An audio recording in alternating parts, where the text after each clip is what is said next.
সংসার কাকে বলে? সংসার বলা হয় স্বামী স্ত্রী, ছেলে মেয়ে, বাবা মা, ভাই বোন, কাছের কিংবা দূরের আত্মীয় স্বজন সবাইকে নিয়ে যে পারিবারিক বন্ধন তৈরি হয়, সেই পারিবারিক বন্ধনের নামই হলো সংসার। মানব জীবনের এই সাংসারিক জীবন যদি কেউ সুখময় করতে চায়, তাহলে তার প্রথম কাজ হলো সকলের সাথে সুসম্পর্ক বজায় রাখা, সকলের খোঁজখবর নেয়া, সকলের সাথে যে একটা বন্ধন সেটাকে মজবুত এবং অটুট রাখা।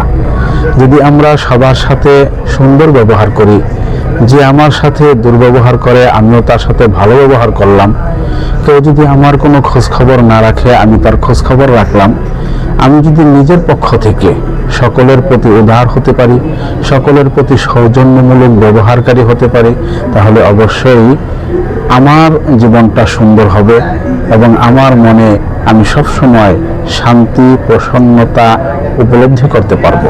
এজন্য কে কি হলো, কে কি করলো সেটার দিকে না তাকিয়ে আমি আমার জায়গা থেকে কতটুকু করতে পারতেছি, আমার সাধ্যের ভিতর থেকে আমি কতটুকু করলাম, সেটাই সবচেয়ে বড় বিষয়।